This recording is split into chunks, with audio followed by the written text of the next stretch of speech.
Pragna Parikh is presently working as a head and associate professor at GLS Sadgun and BD College of Girls. Especially, Madam is working as a freelancer. She has also worked very well during the time of COVID for counseling the students of 10th as well as 12th. Till date, Madam has guided 17 PhD students from Gujarat University, and Madam has also published many books as well as many papers in national as well as international journal. So once again, I welcome Madam and so that she can give certain insights on stress management. Thanks.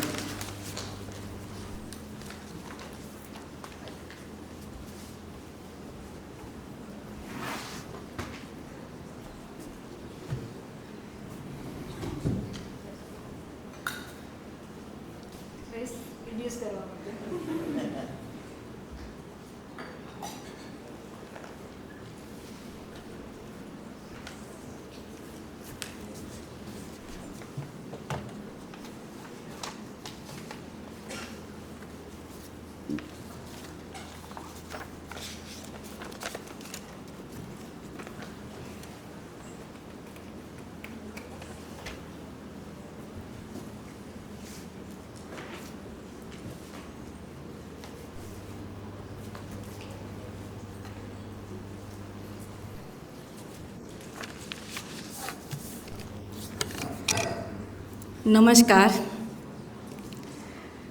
સૌપ્રથમ તો ગુરુ ગોવિંદ યુનિવર્સિટીના VC અને મનોવિજ્ઞાન વિભાગના બધા અધ્યાપકો અને અહીં પધારેલા એની સાથે સંકળાયેલી કોલેજોના અધ્યાપકો અને વિદ્યાર્થી ભાઈઓ અને બહેનો, વીસી સાથે થોડા સમય પહેલાં જ જ્યારે પાઠ્યપુસ્તક મંડળની એક મિટિંગ વડોદરામાં હતી ત્યારે એમની સાથે મળવાનો મોકો મળ્યો હતો. બહુ સારા જોલી માણસ છે, એટલે અભિનંદન પણ આપું છું કે આ ડિપાર્ટમેન્ટે બહુ સરસ મજાનો ટૉપિક અને સેમિનાર સ્ટુડન્ટ્સ માટે ખાસ તૈયાર કર્યો છે. કારણ કે જે કોન્ફરન્સીસ અને સેમિનાર્સ થતા હોય છે એ અધ્યાપકો માટે વધારે થતા હોય છે, અને મને આજે ખરેખર આનંદ છે કે વિદ્યાર્થીઓ માટે આ સેમિનાર થઈ રહ્યો છે. સો અભિનંદન અગેન્સ, અને સાથે સાથે આભાર પણ વ્યક્ત કરી લઉં છું આ તબક્કે કે મને અહીંયા આગળ ઇન્વાઇટ કરી છે અને મને આ મોકો મળ્યો છે. 2 સેશન થઈ ચૂક્યા છે તમારા બધાના, અને આ 3જું સેશન ચાલી રહ્યું છે. મારા ભાગે જે છે સ્ટ્રેસ અને સ્ટ્રેસ મેનેજમેન્ટ. અત્યારનો જે સમયગાળો છે, આપણે એવું કહીએ છીએ કે જ્યારે આપણી સામે એટલી બધી સમસ્યાઓ આવી જાય કે આપણી એક લેવલ અને એક હદ આવી જાય કે જેને હવે પછી આપણે કોઈ રીતે સહન કરી શકતા નથી, તો એને આપણે સ્ટ્રેસ કહીએ છીએ. 666 એટલે કે 66 આ એક એવો ડિઝિટ છે અથવા એવી સંખ્યા છે જેનો અર્થ થાય છે એક નવો વિચાર, પ્રેમ, સાથે મળીને કંઈ પણ કરવું. તો આજે આપણે બધા સાથે મળીને એક સરસ જાગૃતિના ભાગરૂપે પોતાનું સ્ટ્રેસ મેનેજમેન્ટ કેવી રીતે કરીશું એવા એક સારા વિચારથી આપણે શરૂ કરીએ. ઘડિયાળમાં 12 વાગી ચૂક્યા છે અને આપણા પણ 12 વાગી જતા હોય છે, બરાબર ને? ઘણા બધા કામ પેન્ડિંગ છે, ઘણું બધું કરવાનું છે, એટલે સમયની સાથે ઘણા બધા સ્ટ્રેસ આપણા જીવનમાં આવી જતા હોય છે. અને આપણી હરીફાઈ પોતાની સાથે જ થઈ જતી હોય છે. બીજા બધા તો બરાબર છે, પણ પોતાની જ હરીફાઈ, આ કામ બાકી છે, તે બાકી છે, આટલું કરવાનું છે, આવી રીતે કરવાનું છે. એકચ્યુઅલી હું એકદમ સરળ ભાષામાં એટલા માટે જઈ રહી છું કે અહીંયા મોટે ભાગે સ્ટુડન્ટ્સ વધારે છે, તો મેં એને ધ્યાનમાં રાખીને જ હું મારું વ્યાખ્યાન આપવાનો પ્રયત્ન કરીશ. પોતાની સાથેની હરીફાઈ. તમે સ્ટ્રેસ જુઓ, આજે જ્યાં જુઓ ત્યાં એટલા બધા સ્ટ્રેસ જોવા મળે, કામના સંદર્ભમાં, ઓફિસમાં, ભણવાની બાબતમાં, કરિયરની બાબતમાં. અને આ સ્ટ્રેસ જે છે એ ચિંતા આગળ જતાં બને છે, અને ચિંતા આગળ જઈને માનસિક રોગો સુધી પહોંચી જાય છે અને માણસને સુસાઇડ સુધીના વિચાર આવી જાય છે. અત્યારે એવું કહેવાય છે કે 40 સેકન્ડની અંદર એક સુસાઇડની ઘટના બની રહી છે, જે આપણા માટે બહુ ખરેખર ખતરનાક છે અને સાયકોલોજી માટે એક અભ્યાસ કરવાનો વિષય છે. તો આપણે જનરલી એવું માનતા હોઈએ છીએ કે સ્ટ્રેસ પતી જશે, પણ ક્યારેય પતતો નથી, ચાલ્યા જ કરે છે હંમેશા. જન્મતાની સાથે જ બરાબર, બાળક જ્યારે જન્મે છે ત્યારે એક રુદનની પ્રક્રિયા થાય છે, અને જો ના થાય તો શું કરે છે ડૉક્ટર્સ અને બધા ભેગા મળીને અને ટપલી મારીને પણ રડાવવાનો પ્રયત્ન કરે છે. કેમ કે રુદન જે છે એ જેટલું સરસ રીતે થશે તો આગળ જઈને એની પર્સનાલિટી ગ્રૂમ થવાની છે. એટલે રડવાની સાથે એક પોઝિટિવિટી છે, આ દુનિયામાં આવે છે, કદમ મૂક્યો છે, હવે એને ખબર છે, ત્યારથી જ ખબર પડી જાય છે કે હવે શરૂ થઈ ગયું, સ્ટ્રેસ શરૂ થઈ ગયા, ટેન્શન શરૂ થઈ ગયા. જ્યાં સુધી માતાના ગર્ભમાં હતા ત્યાં સુધી સલામત છે, પણ હવે આ પૃથ્વી પર જન્મ લઈ લીધો છે, અને એટલા માટે એ રુદન દ્વારા એવી અભિવ્યક્તિ કરાવવામાં આવે છે. તો આવું સાયન્સ કહે છે, આવું સાયકોલોજી કહે છે. હવે સ્ટ્રેસની ખાસ વાત કરું કે કેમ સ્ટ્રેસ જે છે એ આપણે અનુભવીએ છીએ. આપણે બધા બહુ ડિમાન્ડિવ છીએ, બરાબર. આપણને બધી વસ્તુમાં ડિમાન્ડ જોઈએ છે, આવું થવું જ જોઈએ, આવું કરવું જ પડશે, બરાબર. અને એના કારણે જ્યારે તકલીફ થાય છે અને જે વસ્તુ નથી થતી એનો સ્ટ્રેસ ઊભો થાય છે, અને એના કારણે આપણને એવા નેગેટિવ વિચાર્સ આવવાનું શરૂ થઈ જાય છે. એટલે જે આપણો ડિમાન્ડિંગ સ્વભાવ છે એ સ્વભાવને જો આપણે બીજા પાસેથી જે કંઈ પણ કરાવવું છે તો એ ડિમાન્ડને બદલે આપણે આશા રાખી શકીએ અને એવી અપેક્ષા રાખી શકીએ કે ભાઈ આવું થવું જોઈએ. પણ જો ના થાય તો આપણને સ્ટ્રેસ આવી જાય તો ઘણી બધી મુશ્કેલીઓ આગળ જતાં આવવાની જ છે. એટલે કોઈ મને મારી જ રીતે સમજે એવું જો મારે કરવું હોય તો મારે મારી ડિમાન્ડને આશામાં કન્વર્ટ કરવી પડે.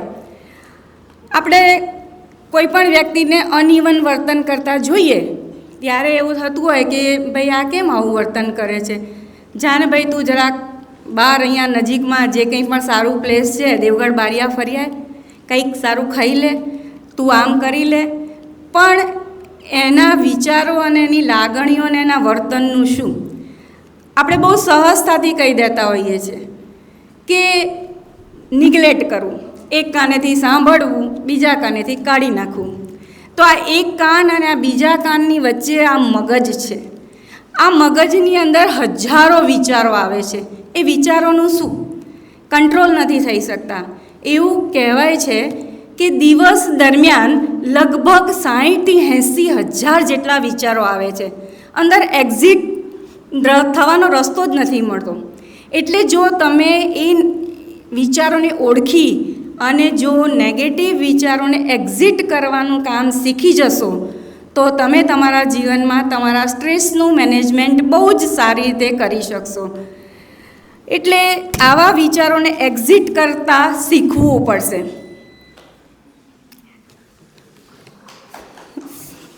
સરસ, આવું થતું રહે, બહુ ચિંતા નહીં કરવાની, સ્ટ્રેસ નહીં લેવાનો.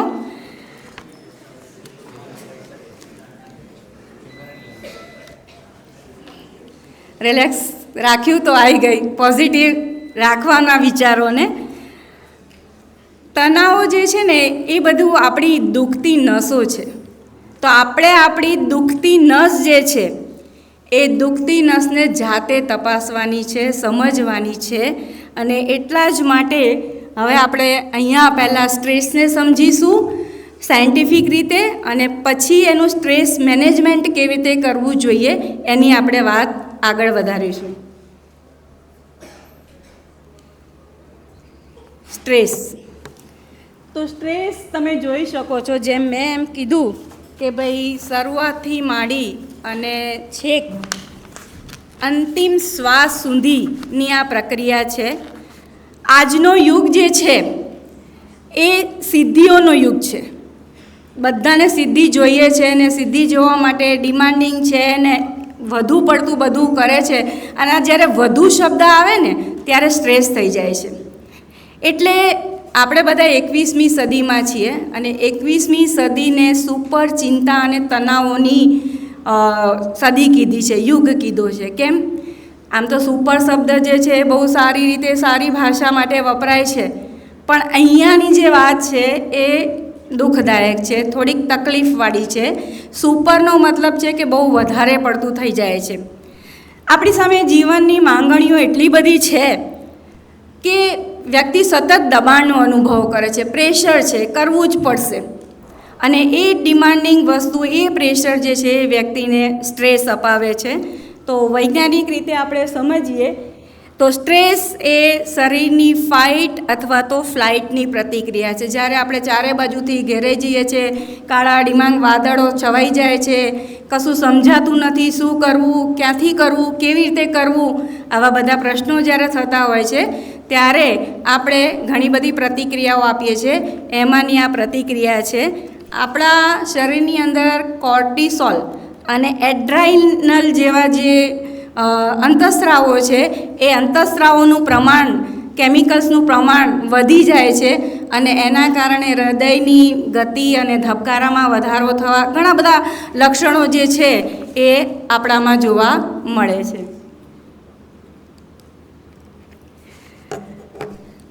સમય ઓછો છે એટલે થોડું ઝડપથી પણ જઈશ. તણાવના કારણે જે પરિસ્થિતિઓ પેદા થાય છે એટલે કે એના પ્રકારોને સમજીશું તો આપણે સરસ રીતે તણાવને મેનેજ કરી શકીશું.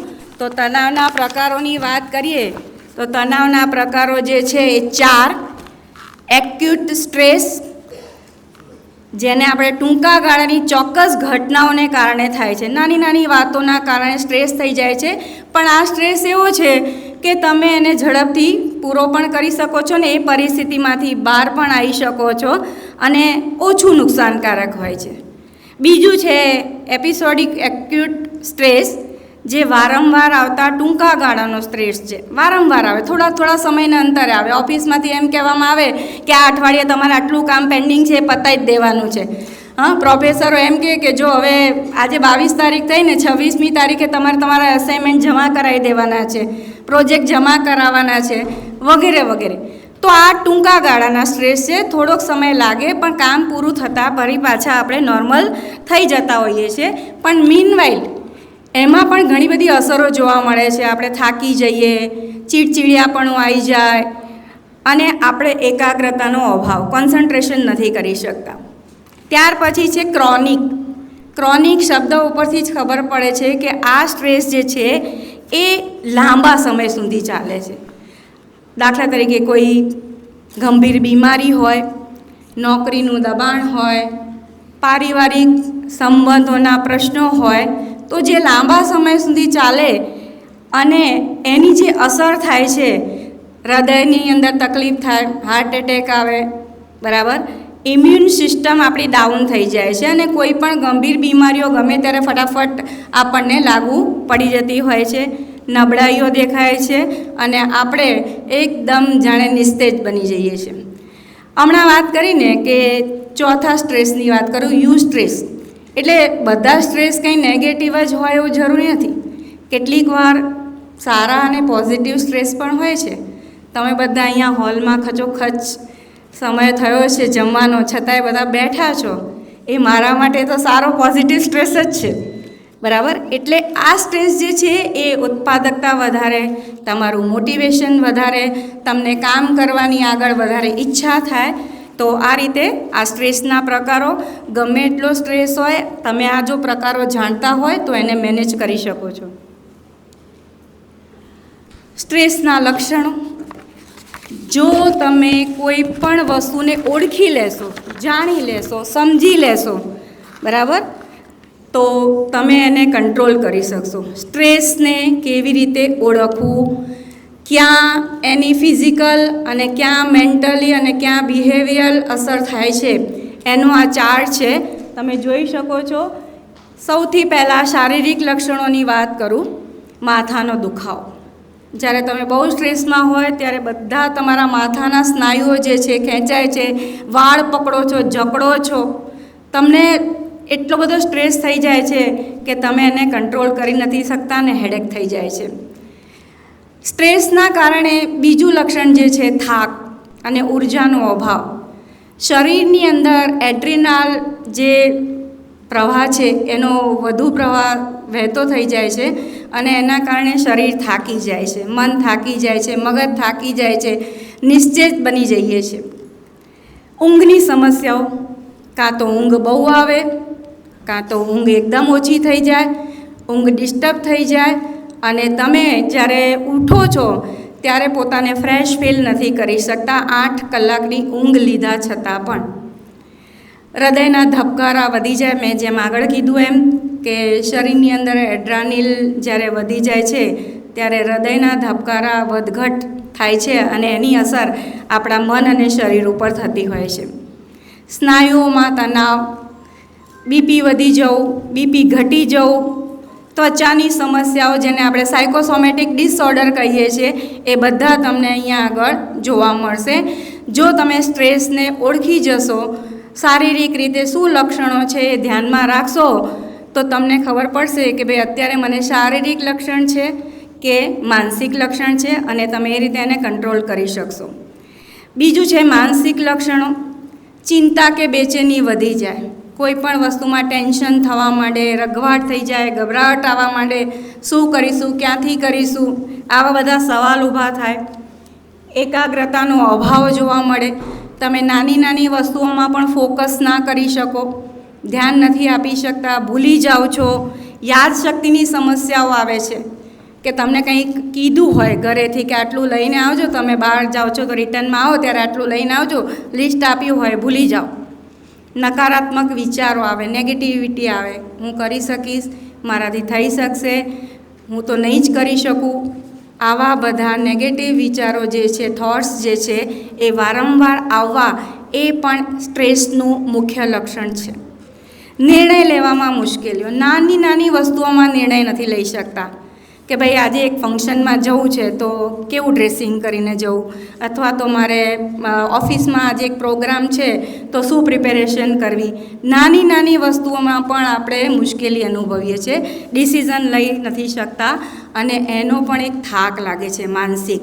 જેમ શારીરિક થાક હોય છે એમ માનસિક થાક પણ હોય છે અને આ વસ્તુને જો આપણે સમજી લઈએ બરાબર તો એવું કહેવાય કે તંદુરસ્ત તો મંદુરસ્ત. બરાબર, તન જો સ્વસ્થ હશે તો તમારું મન પણ સ્વસ્થ રહેશે. તન અને મન એ બંને એકબીજા સાથે સંકળાયેલા છે. બાકી વિચારોનું તો એવું છે ને, વોટ્સએપ જેવું, નેટ ચાલુ થાય ને એટલે ધડાધડ આયા જ કરે, પછી બંધ જ ના થાય. પણ એને બંધ કરવા માટે આપણે સ્વિચ ઓફ કરતાં શીખવું પડે. તો આપણે વાણી, વર્તન, વ્યવહારોનું પણ આવું જ બધું છે, આયા જ કરે. તો એ આવ્યાના વસ્તુને તમે કેવી રીતે કંટ્રોલ કરી શકશો એની વાત આપણે આગળ કરવાના છીએ. ભાવાત્મક લક્ષણો, ઇમોશનલ.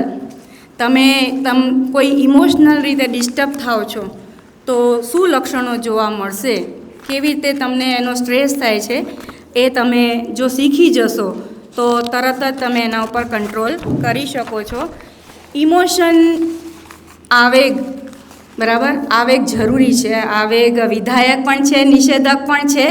એટલે આપણે પોઝિટિવ આવેગો જે છે એને લેવાનો પ્રયત્ન કરવાનો.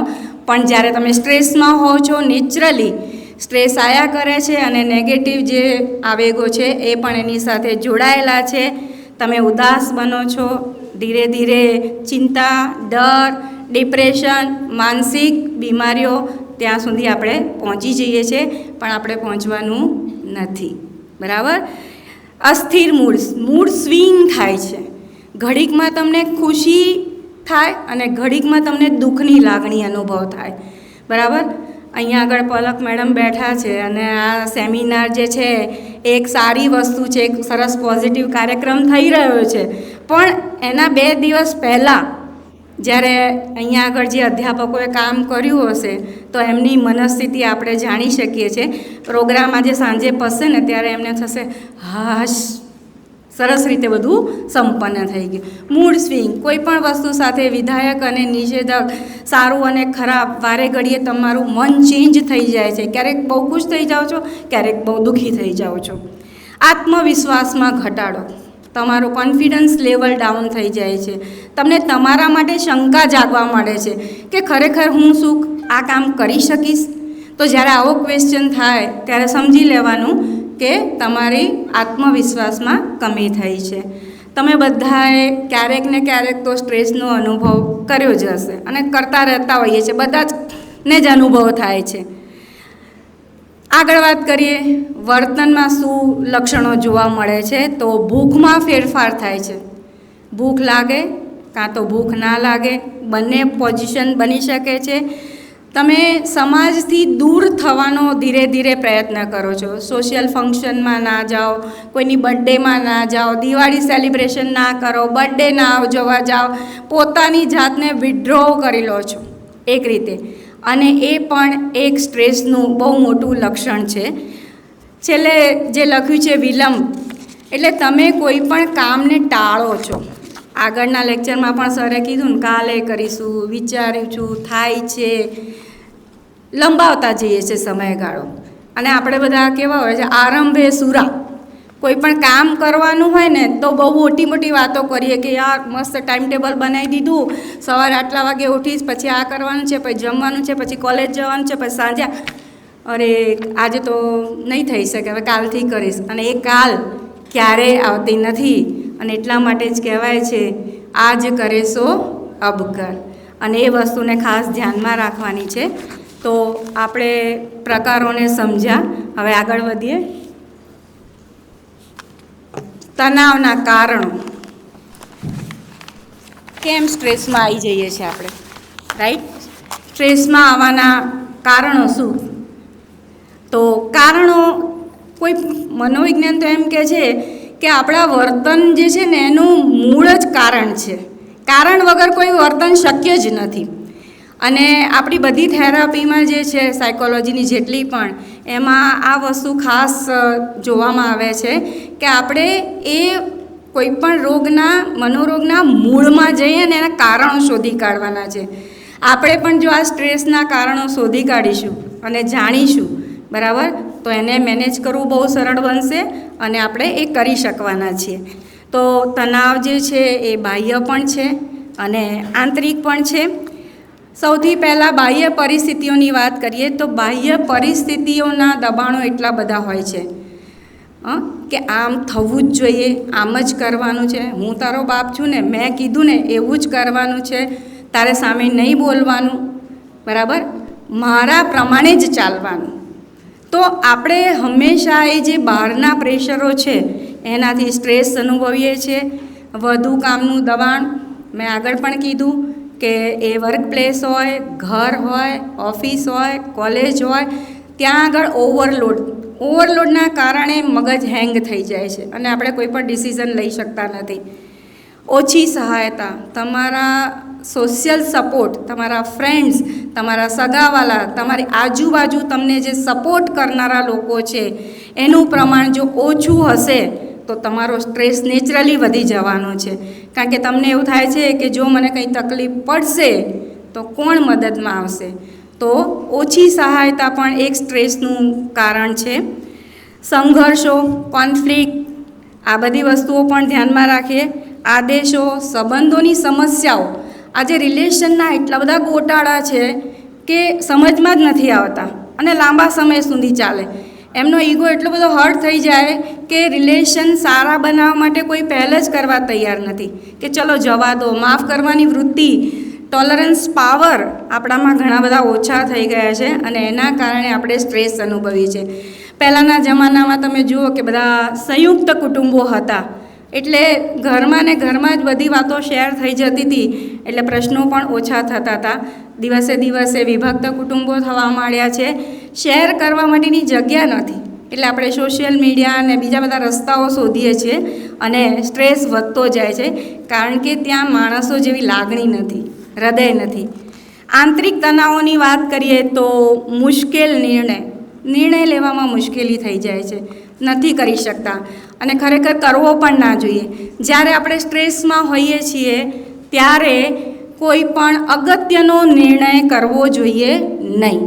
થોડો સ્ટ્રેસ ઓછો થાય, આક્રમકતા, ગુસ્સો જે કંઈ પણ છે એ ઓછો થાય પછી જ આપણે કોઈ અગત્યનો નિર્ણય કરીએ.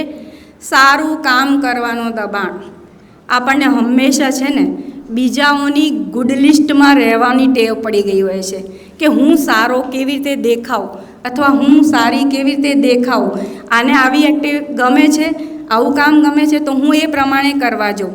તો આપણે સૌથી મોટો રોગ છે ને કયો છે ખબર છે? સબસે બડા રોગ લોગ કહેંગે ક્યા, બરાબર? તો આપણને હંમેશા આ એક બીમારી રહે છે ને આપણે બીજાઓને ધ્યાનમાં રાખીને પોતાની જાતને પ્રેઝન્ટ કરવાનું વિચારીએ છીએ. તો આ ગુડ બુકમાં જવા માટે બહુ બધું પ્રેશર આવે છે, વધુ કામ કરવું પડે છે, વધારે સમય આપવો પડે છે. તો આ વધારાની જે વસ્તુ છે ને વધુ શબ્દ સ્ટ્રેસ લઈ દે છે. તો ભૂમિકાઓમાં અસુરક્ષા, કોન્ફ્લિક્ટ થાય છે, ઇન્સિક્યુરિટી આવે છે, ખબર જ નથી પડતી શું કરવું, કયો રોલ કેવી રીતે ભજવવો, એકલતા, સંઘર્ષ, નિરાશાઓ, આ બધું એકબીજા સાથે જોડાયેલું છે.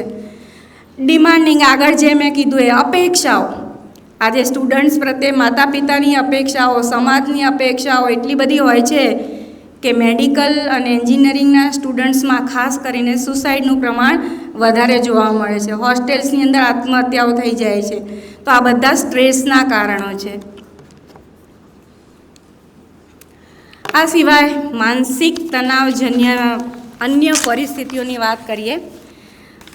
અકસ્માતોની ઘટના બની રહી છે. 2025નું વર્ષ શરૂ થયું છે ત્યારથી જ ઘણી બધી ઘટનાઓ બની છે. અન્ય લોકો તરફથી હુમલા જે થાય છે જેમાં વ્યક્તિને ભયજનક પરિસ્થિતિનો સામનો કરવો પડે છે. હત્યા, બળાત્કાર. હવે હત્યાના સંદર્ભમાં જ અમારા એરિયામાં અમદાવાદની એક 7th ડે સ્કૂલની અત્યારે ચર્ચા બહુ ચાલી રહી છે. તમે જુઓ કે એક જુનિયર સ્ટુડન્ટ્સે એક સિનિયર્સની ખુલ્લા મેદાનમાં હત્યા કરી નાખી. તો બાકીના વિદ્યાર્થીઓ જે છે એમના માનસ પટ ઉપર શું થશે, એમની શું અસર પડવાની છે. તો કેટલીક વાર બાહ્ય પરિસ્થિતિ જે છે ને એ પણ આપણામાં સ્ટ્રેસ લાવે છે. સાથે સાથે સમાચારોમાં જોવા મળતી ઘટનાઓ, મીડિયા છે ને આપણા પર એટલી બધી નેગેટિવ ઇફેક્ટ નાખે દે છે ઘણી વખત કે જે સાચું 20% હોય છે ને 100% બતાવીને આપણી સામે મૂકે છે અને આપણા બધા જ લોકોના મનની અંદર સ્ટ્રેસ અને ભય, ડર, ચિંતા બધું વધારી દે છે. તો કોવિડ જે છે, યુદ્ધ છે, ભૂકંપ, પ્લેન ક્રેશ જે અમદાવાદમાં હમણાં થયું, આવી બધી જ ઘટનાઓ જે બહારના વાતાવરણમાં બને છે તો એ પણ આપણા માટે ઘણી વખત સ્ટ્રેસનું કારણ બને છે. લાંબા સમય સુધી આપણે એમાંથી બહાર નથી આવી શકતા આઘાતમાંથી. જ્યારે નાગાસાકી અને હિરોશીમાની અંદર જે અણુબોમ્બ થયો હતો આજે પણ એની અસર જોવા મળે છે સાયકોલોજીકલ. ઇવન ભૂકંપ આવ્યો હતો તો આજે પણ કચ્છ ને એવા જિલ્લાઓની અંદર વાસણ ખખડે ને પડે ને તો પણ ડર લાગે છે કે ભૂકંપ નથી આવ્યો ને. હા, યુદ્ધની અંદરથી જ્યારે સૈનિકો પાછા આવે છે તો પણ એક સાયકોલોજીકલ એમને અસર થઈ જાય છે, સ્ટ્રેસ થઈ જાય છે. એમના માટે કાઉન્સેલિંગ સેશન રાખવા પડે છે કારણ કે ઊંઘમાંથી બેઠા થઈ જાય છે કે ગોળી વાગી, આ થયો, આવો અવાજ આવ્યો, હવે ફરીથી યુદ્ધ થશે વગેરે. તો જ્યારે આવી બધી પરિસ્થિતિ આવતી હોય છે ત્યારે આપણે કેટલાક રિસ્પોન્સ આપતા હોઈએ છીએ, જેમાં છે લડવું, ભાગવું અથવા સ્થિર થવું. જ્યારે તમારી સામે આવા દબાણો, આવા સ્ટ્રેસ આવે ત્યારે તમે કાં તો એની સામે લડી પડો છો, બરાબર, કોઈ પણ રીતે એમાં સામનો કરો છો, લડો છો, આક્રમક બની જાઓ છો, એક પ્રક્રિયા. બીજું છે ભાગવું. જે લોકો આ નથી કરી શકતા એ લોકોનામાં ચિંતા અને ડર જોવા મળે છે અને એ લોકો શું કરે છે, ગભરાટને કારણે પલાયન વૃત્તિ, જવા દે ને યાર, આ જગ્યાએ નહીં જવાનું, અહીંયા આપણને સ્ટ્રેસ થાય છે. બે પરિસ્થિતિ છે, કાં તો તમે લડો અને કાં તો તમે ભાગો, બરાબર. તો ભાગવાની વૃત્તિ જોવા મળે છે, નથી સામનો કરી શકતા, ઝઘડા ટાળવા છે, ત્યાંથી દૂર જઈ જાઓ. સ્થિર પરિસ્થિતિમાં તમે હંમેશા અલગ પડી જવાની વાત આવે છે, બરાબર. શરીર ઢીલું પડી જાય છે, આપણે બીજાઓને પ્રસન્ન કરવાની વાત કરતા હોઈએ છીએ. તો આ રીતે આ બધી ઘટનાઓ જે છે એ આપણો સ્ટ્રેસ વધારે છે. સોરી, આ જે છે મેં ચિત્ર તમે જોઈ રહ્યા છો, આ પણ એક સ્ટ્રેસનું સિમ્બોલ બતાવવા માટે અહીંયા મૂક્યું છે.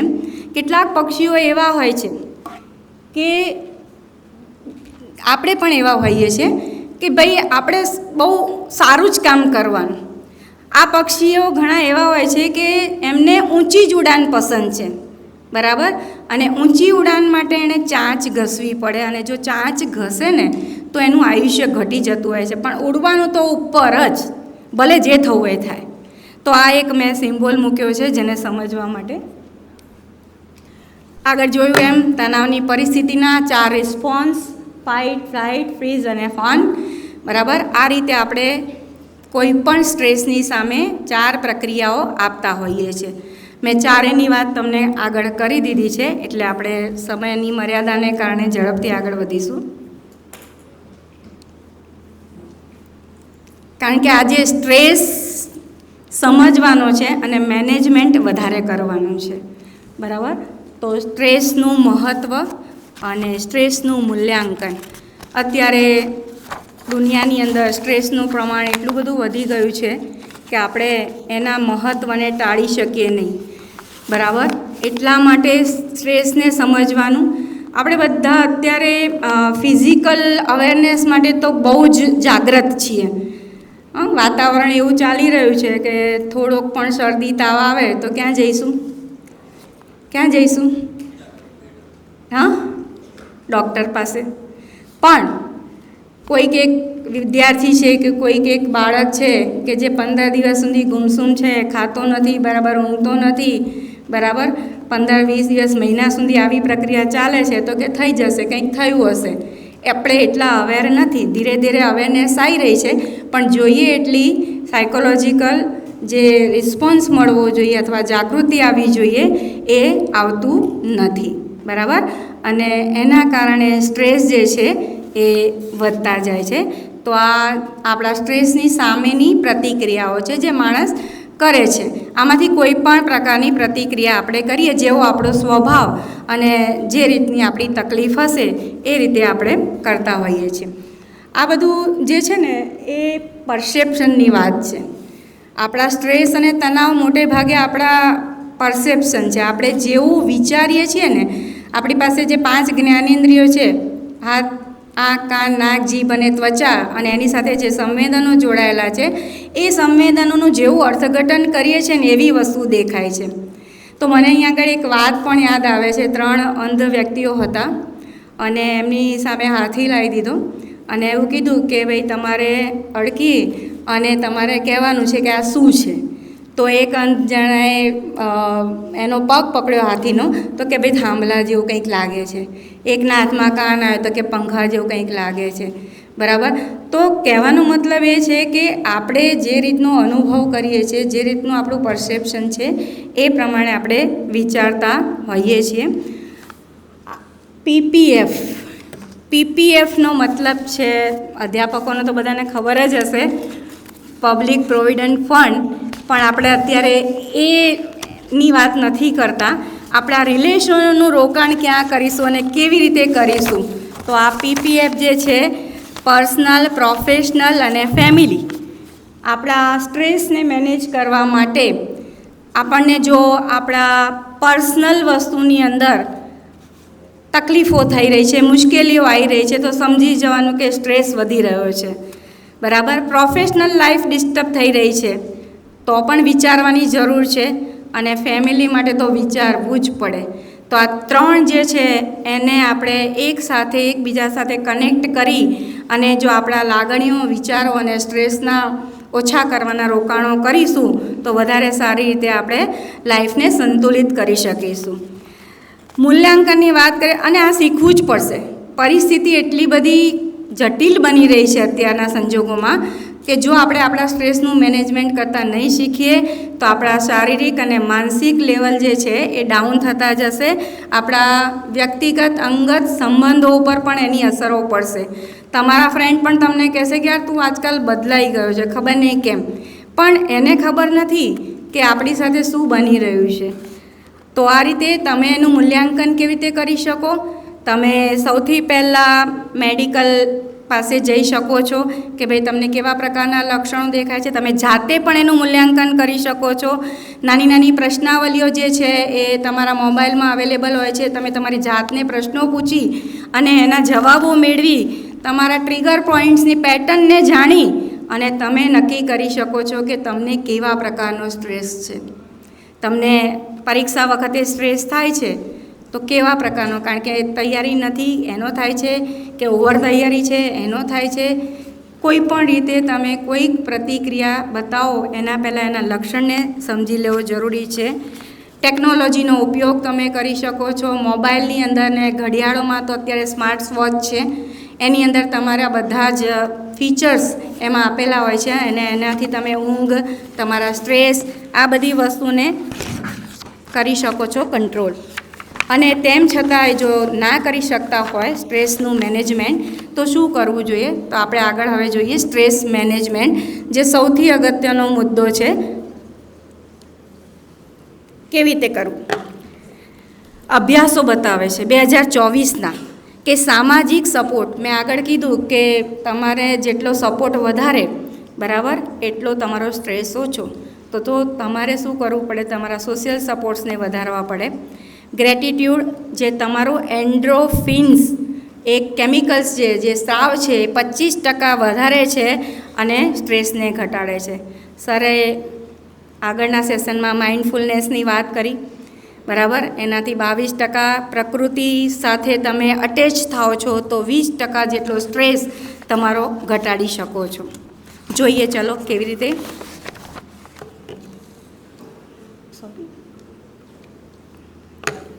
મેન્ટલ હેલ્થ, મેં આગળ કીધું ને કે સાયકોલોજીકલ વેલબિંગ આ બહુ જ જરૂરી છે. હવે તો નોકરીના સ્થળે પણ જરૂરી છે, ઘરે પણ જરૂરી છે, બધી જ જગ્યાએ. નોકરી લેતા પહેલાં પણ એ વિચારે છે કે આમાંથી મને મારા સાયકોલોજીકલ ફેક્ટર્સ કેટલા મને મળશે. તો આ પણ એક વિચારોનો સમય છે. આપણે પોતાની માનસિક અવસ્થાને સમજવા માટે પોતાની જાતને કેટલાક પ્રશ્નો કરીશું કે શું હું નિયમિત જમી રહ્યો છું? મને પૂરતી ઊંઘ મળી રહી છે? હું સરસ ફીલ કરી રહ્યો છું? હું શું અનુભવી રહ્યો છું? બરાબર, હું લોકો પ્રત્યે દયાળુ બન્યો છું? અથવા તો આ બધું નથી, ધારો કે ના, તો પછી હવે શું કરવું? તો મારે કોને વાત કરવી? બરાબર, તો એના માટે આપણે આગળ વાત કરીએ. કોને વાત કરવી? આ એક ચાર્ટ છે. તમારા જીવનમાં પ્રોબ્લેમ છે, આવી શકે છે, બધાની સાથે બની શકે છે. જો હા, તો તમે એ પ્રોબ્લેમ સાથે કંઈ કરી શકો છો? એના માટે તમારા હાથમાં કોઈ કંટ્રોલ છે? જો છે તો પછી કેમ ચિંતા કરવાની, કેમ સ્ટ્રેસ અનુભવવાનો? અને જો તમારા હાથમાં કશું નથી તો ઉપરવાળા ઉપર છોડી દો, સમય ઉપર છોડી દો, કુદરત ઉપર છોડી દો, તો પણ તમે કશું નથી કરી શકતા. તો પછી સ્ટ્રેસ શાનો? તમારા જીવનમાં પ્રોબ્લેમ છે? ના તો કોઈ ચિંતા જ નથી, કોઈ સ્ટ્રેસ અનુભવવાનો જ નથી. એનો મતલબ છે કે જો તમારી સમસ્યા સાથે તમે સંમત હો કે ના હો તો પણ સ્ટ્રેસ કરવાની જરૂર નથી, કારણ કે કેટલાક પાસાઓ એવા હોય છે કે જે આપણા હાથમાં નથી અને જે આપણા હાથમાં હોય છે એ આપણે કરી લેવાનું હોય છે.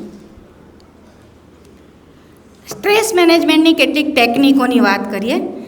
આગળના સેશનમાં સરે બહુ સરસ એક ટેકનિકની વાત કરી જ છે, માઇન્ડફુલનેસની. પણ સાયકોલોજી રીતે અથવા તો મનોવૈજ્ઞાનિક રીતે કઈ ટેકનિકો છે એની હું થોડો ફોકસ આપીશ, એના ઉપર કરીશ. બરાબર, આપણે એવું કહીએ છીએ કે કોઈકે કહ્યું છે મનને સમજાવો નહીં, મનને સમજાવો નહીં કે મન સમજતું હોય છે. આ સમજ, આ ના સમજ કે અણસમજ એ ખુદ સમજતું હોય છે. લોકો આપણે એકબીજાથી નજીક તો છીએ, અંતરથી અંતર તો છે, પણ એ અંતર જ એટલું બધું વધી ગયું છે કે આપણે મોટેથી બોલવું પડે છે. એનો મતલબ જ એ છે કે અંતર વધી રહ્યું છે. આપણે ગ્રહો ઉપર પહોંચી ગયા છીએ, મંગળને વગેરે, બરાબર, પણ લોકોના મન સુધી પહોંચી શક્યા નથી. તો આ વસ્તુ જે છે એ એક સ્ટ્રેસ ઊભો કરે છે અને એ સ્ટ્રેસને કંટ્રોલ કરવા માટે અથવા તો એને દૂર કરવા માટે આપણે કેટલીક ટેકનિકોની વાત કરીશું.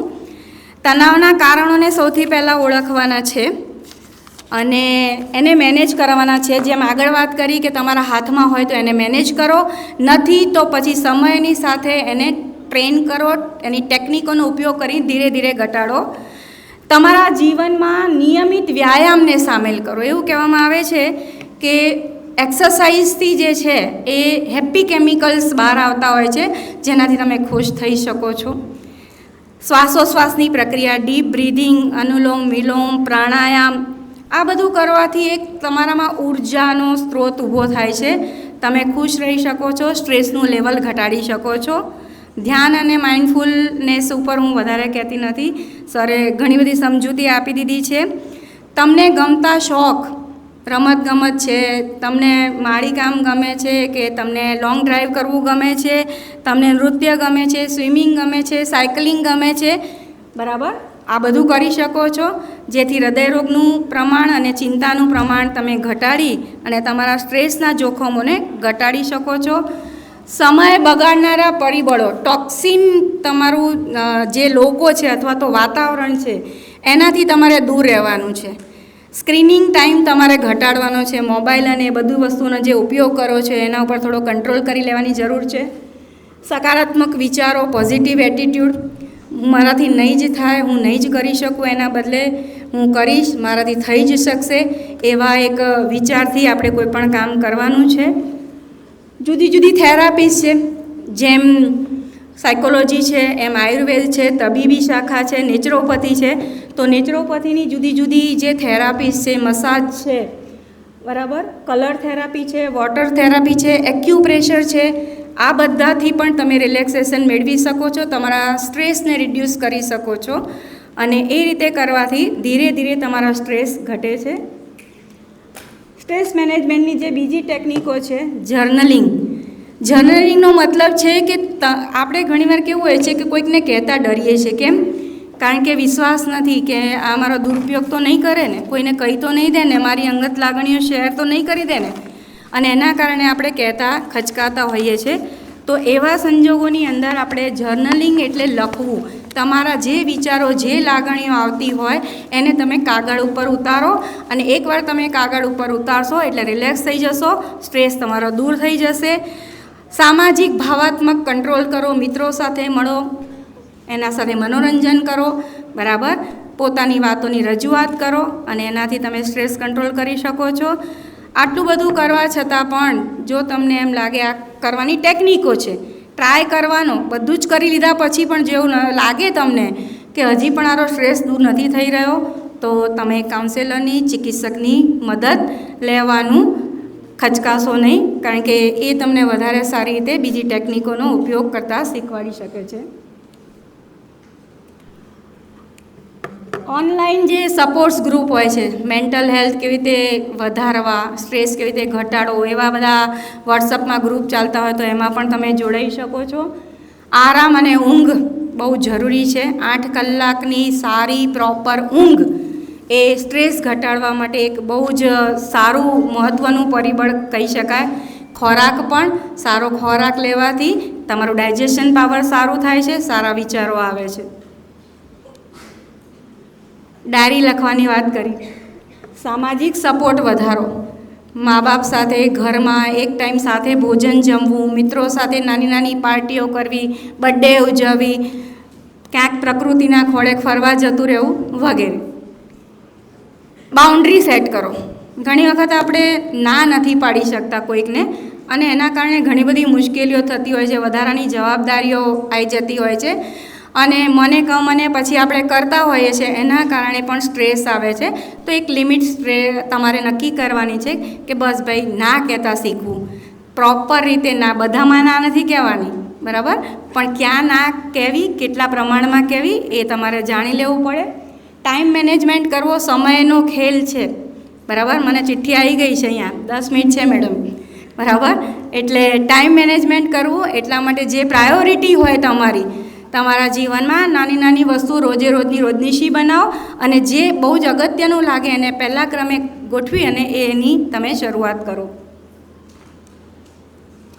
પાલતુ પ્રાણીઓ સાથે તમારો સમય વિતાવો. આ લોકો સાથે ઇમોશનલ બોન્ડિંગ બહુ સારું આપણે કરી શકતા હોઈએ છીએ, બરાબર. જ્યાં માણસો એકબીજાને નથી સમજી શકતા અથવા ઓછા સમજી શકે, ત્યાં પ્રાણીઓ એ કામ કરી લેતા હોય છે. તો પાલતુ પ્રાણીઓ સાથે થોડોક સમય વિતાવવાથી તમે સ્ટ્રેસમાંથી મુક્ત થઈ શકો છો. આવા ઘણા બધા ટેકનિકો છે, અને એનો આપણે ઉપયોગ કરી શકીએ છીએ. આપણે ફરિયાદો કરતા રહીએ કે નથી થતું, આમ તો ફાવતું નથી, આ રીતે કરી શકાતું નથી. પણ ફરિયાદો કરવાથી અથવા તો વારંવાર એકની એક રિપીટેશન કરવાથી તણાવોની સોલ્યુશન નથી આવતા.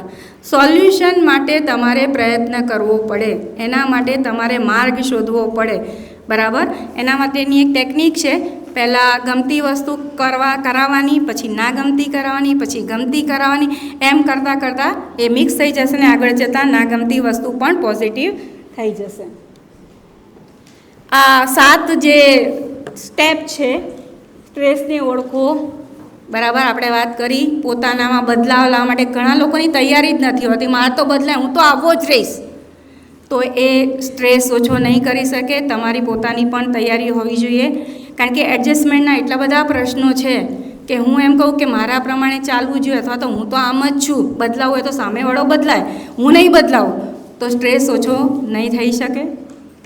સ્ટ્રેસને દૂર હટાવો. સ્ટ્રેસને પહેલાં તો સ્વીકારવાની વાત છે કે હા ભાઈ સ્ટ્રેસ છે, તો એના માટે આગળ વાત કરીએ ઓળખવાની વાત. ઓળખી લીધા પછી એને સ્વીકારો. સ્વીકાર્યા પછી તમારે એનું મેનેજ કરવાનું છે, મૂલ્યાંકન કરવાનું છે અને ટેકનિકોનો ઉપયોગ કરવાનો છે. લડી પડો સ્ટ્રેસની સામે પડી જાઓ. આ સ્ટ્રેસ શું ચીજ છે, અરે ગમે તે આવે, થઈ જશે, કરી લઈશું, લડી લઈશું. તો એ પ્રકારે જો તમે સ્ટ્રેસને લેશો તો તમે એનું મેનેજિંગ સારી રીતે કરી શકવાના છો, બરાબર. તો આ 7 જે સ્ટેપ છે, આ એક્શન પ્લાન છે, 4 અઠવાડિયાનો એક્શન પ્લાન છે. તમે એક અઠવાડિયું આ એક્શન પ્લાન કરશો તો કોપિંગ તમે સ્ટ્રેસની સામે બહુ સરસ રીતે કરી શકવાના છો અને સ્ટ્રેસને તમે ઘટાડી શકવાના છો. કાલના પેપરમાં જ છે, ગુજરાત સમાચારનું આ કટિંગ છે, બરાબર. મ્યુઝિક, આગળ મેં વાત કરી કે મ્યુઝિક પણ એક થેરાપી છે. તો આ મ્યુઝિક જે છે, અત્યારે વિશ્વના 2 દેશ જે છે એ યુદ્ધની સ્થિતિમાં છે અને યુદ્ધની અંદર ભૂખમરા અને વિનાશની વચ્ચે ઘેરાયેલા છે, અને છતાં પણ ત્યાં આગળ આજે સંગીત જીવી રહ્યું છે. લોકો પોતાના આ સ્ટ્રેસને સંગીત દ્વારા દૂર કરી રહ્યા છે. એક ટીચર છે અને જે આજે તૂટેલા ફૂટેલા સાધનોથી પણ વિદ્યાર્થીઓને બાકીના લોકોને મ્યુઝિક શીખવાડી અને કરાવીને એ પોતે ત્યાં સ્ટ્રેસ દૂર કરવાનો પ્રયત્ન કરી રહ્યા છે. કાલના જ ન્યૂઝપેપરનું કટિંગ છે. મને આના જોડે આ બહુ રિલેવન્ટ લાગ્યું એટલે મેં આ મૂક્યું છે. મ્યુઝિક જે આગળ વાત કરીએ જ, મ્યુઝિક બહુ સરસ થેરાપી છે, ઘણી બધી વસ્તુઓને ઘટાડી દે છે. સ્ટ્રેસ તો ઘટાડે, અંતર ઘટાડે, બરાબર. તો આપણે હવે છેલ્લે એક એક્ટિવિટી કરવાની છે અને એ એક્ટિવિટી માટે અહીંયા મેં ફુગ્ગા મૂક્યા છે. બધાને આપણે એક એક ફુગ્ગો આપી દઈશું. અહીંયા હતા, પલકબેનને આપ્યા છે.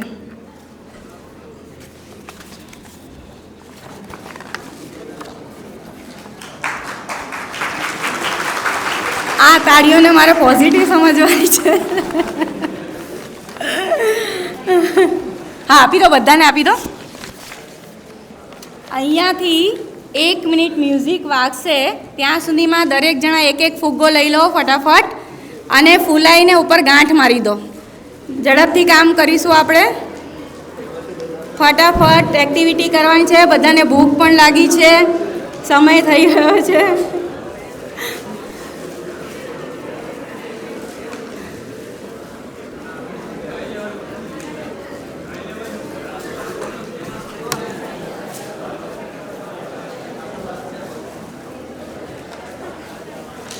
બધા પાસે આવી જાય એટલે બધાએ આ ફુગ્ગો ફૂલાવાનો છે અને એની અંદર બધા તણાવો તમારે ભરી દેવાના છે અત્યાર સુધીના.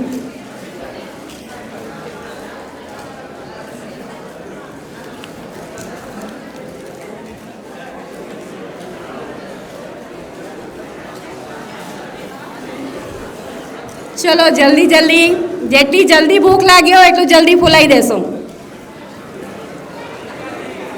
અને ફૂલી જાય એટલે બધા ફુગ્ગો ઊંચો કરજો એટલે હું સમજી જાઉં કે હા તમે ફૂલાઈ લીધો છે. ઉપર ગાંઠ મારી દેજો.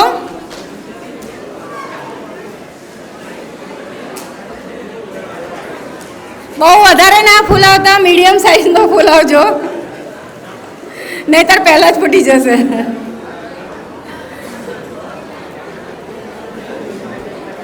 ચલો બધાના ફુગ્ગા ફૂલી ગયા છે. આજે આપણે નાના છોકરા જેવા થઈ જવાનું. ક્યારેક બાલિશતા પણ છે ને સ્ટ્રેસ ઓછો કરે, એટલે આપણે આજે બાળક જેવું વર્તન કરવાનું છે.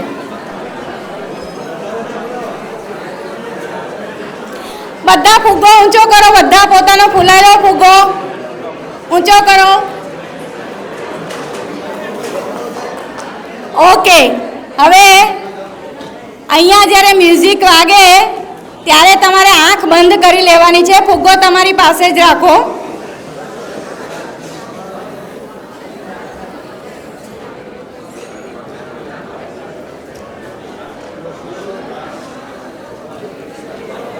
ક્યાં ગયા સાહેબ? ત્યાંથી ચાલુ કરો.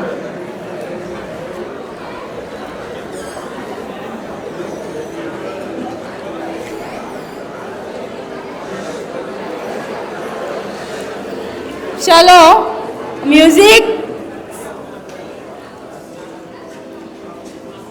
આંખો બંધ કરી દઈશું. આંખો બંધ કરી અને વિઝ્યુલાઇઝ એ કરવાનું છે. અત્યાર સુધી આંખો બંધ. મ્યુઝિક ચાલુ થઈ ગયું છે. આંખો બંધ રાખીશું. તમારા અત્યાર સુધીના જેટલા પણ તણાવો છે, સ્ટ્રેસ છે, જે તમને હેરાન કરી રહ્યા છે, પરેશાન કરી રહ્યા છે, એ બધા વિચારો.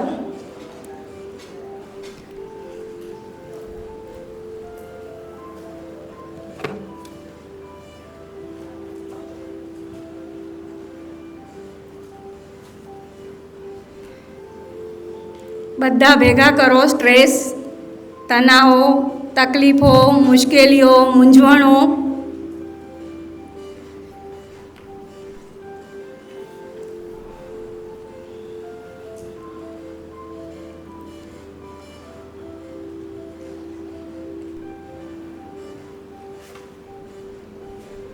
બહુ બધા ભેગા કર્યા છે એટલે વિચારતા જાઓ.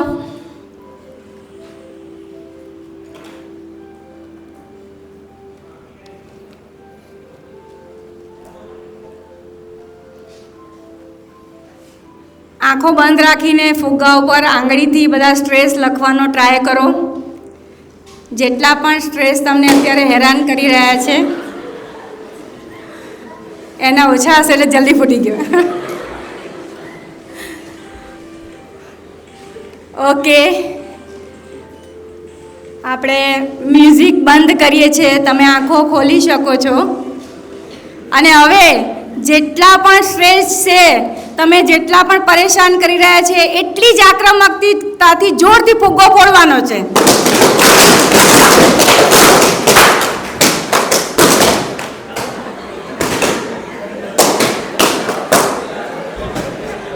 આ પીપીટી જતી ના બાકી એક સ્લાઇડ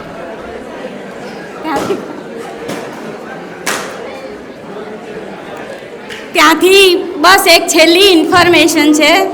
તમારા બધાના સ્ટ્રેસના ભરેલા ફુગ્ગાઓ ફૂટી ગયા છે. તમે રિલેક્સ થઈ ગયા છો. તમે હસ્યા ખડખડાટ. એ જ બતાવે છે કે તમે રિલેક્સ થઈ ગયા છો, એવું હું માનું છું. ઓકે, આ છેલ્લી સ્લાઇડ છે, તમારી ઇન્ફોર્મેશન માટે છે. બરાબર? લેટેસ્ટ રિસર્ચ અને ટૂલ્સ. બરાબર? સ્ટ્રેસ મેનેજમેન્ટમાં નવું શું છે, તો આગળ સરે જે વાત કરી એ રીતે માઇન્ડફુલનેસ, ન્યુરોપ્લાસ્ટિસિટીની સરસ મજાની વાત સરે કરી દીધી છે. બરાબર? તમારા રિંગ એવી આવે છે કે જેનાથી તમે તમારા સ્ટ્રેસને કંટ્રોલ કરી શકો, તમને ખબર પડે. તમે મેનેજમેન્ટ પ્લાન બનાવો. વધુ માહિતી માટે પુસ્તકો છે, એપ્સ છે, અને એ બધાનો તમે ઉપયોગ કરો. વધુમાં વધુ એના વિશે જાણો અને તમારા સ્ટ્રેસને કંટ્રોલ કરો. આવી રીતે તો ધીરે ધીરે તમે સ્ટ્રેસ કંટ્રોલ કરતા થઈ જશો. તમારે કાઉન્સેલર પાસે જવું નહીં પડે, અને છતાંય જવું પડે તો અચકાતા નહીં. Thank you very much.